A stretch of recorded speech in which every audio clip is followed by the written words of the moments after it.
Smug, greedy, well-fed white people have invented a language to conceal their sins. It's as simple as that. The CIA doesn't kill anybody anymore. They neutralize people.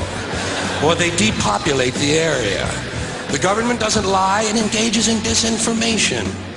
The Pentagon actually measures nuclear radiation in something they call sunshine units. Israeli murderers are called commandos. Arab commandos are called terrorists. Contra killers are called freedom fighters. Well, if crime fighters fight crime and firefighters fight fire, what do freedom fighters fight? They never mention that part of it to us, do they? Never mention that part of it.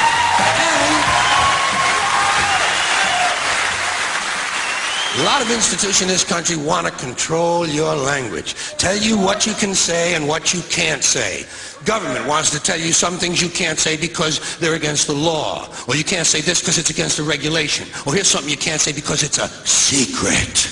You can't tell him that because he's not cleared to know that.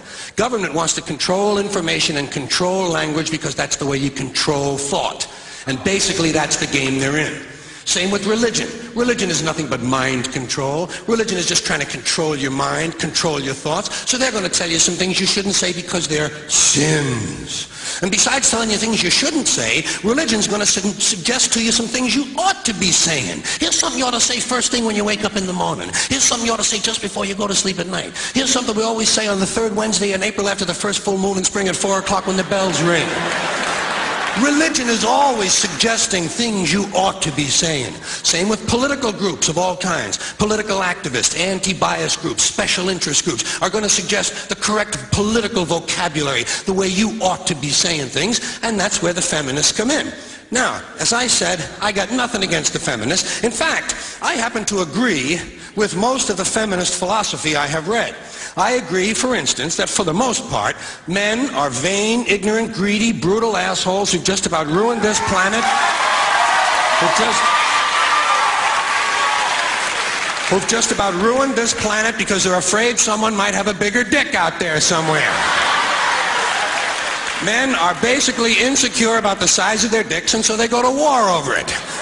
You don't have to be a political scientist or a history major to see the bigger dick foreign policy theory at work. It goes something like this. What? They had bigger dicks? Bomb them! And of course the bombs and the bullets and the rockets are all shaped like dicks. I don't understand that part of it, but it is part of the equation. So I agree with that abstract, that males have pushed a technology that just about has this planet in a stranglehold. Mother Earth, raped again. Guess who? Hey, she was asking for it. I also happen to like it when feminists attack these fat-ass housewives who think there's nothing more to life than sitting home on the telephone, drinking coffee, watching TV, and pumping out a baby every 9 months.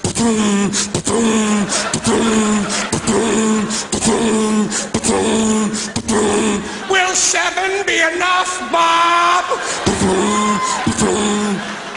But what's the alternative? What's the alternative to pumping out a unit every 9 months? Pointless careerism?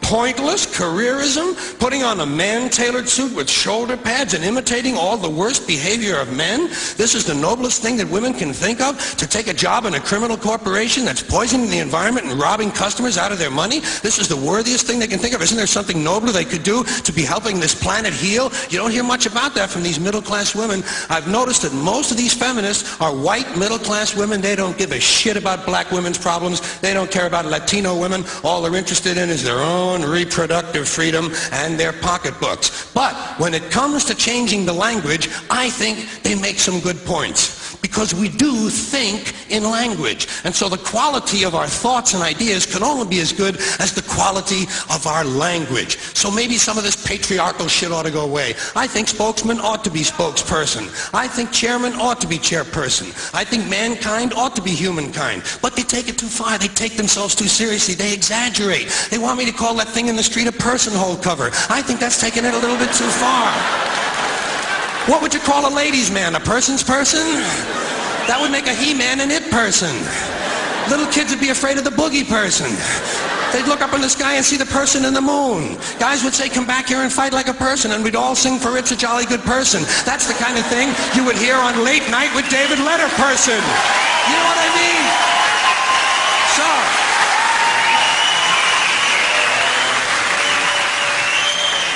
you can't be afraid of words that speak the truth, even if it's an unpleasant truth, like the fact that there's a bigot and a racist in every living room on every street corner in this country.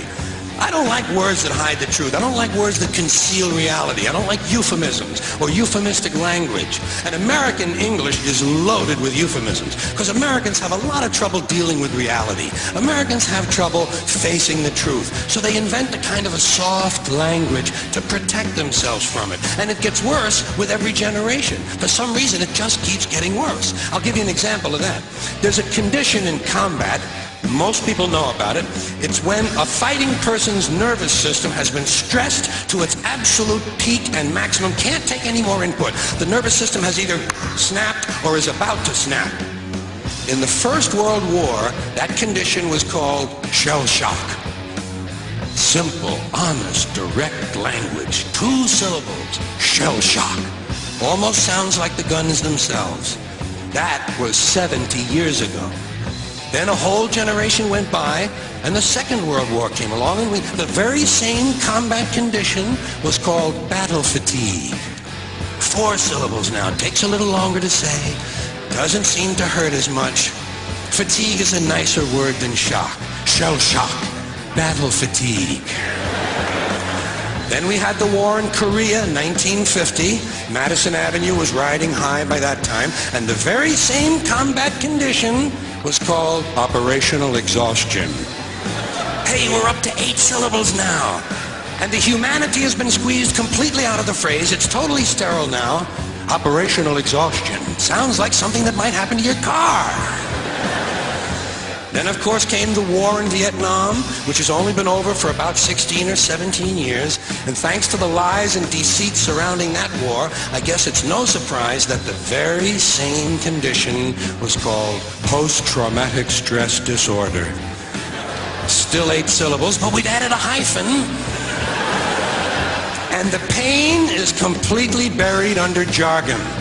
Post-traumatic stress disorder. I'll bet you if we'd have still been calling it shell shock, some of those Vietnam veterans might have gotten the attention they needed at the time. I'll bet you.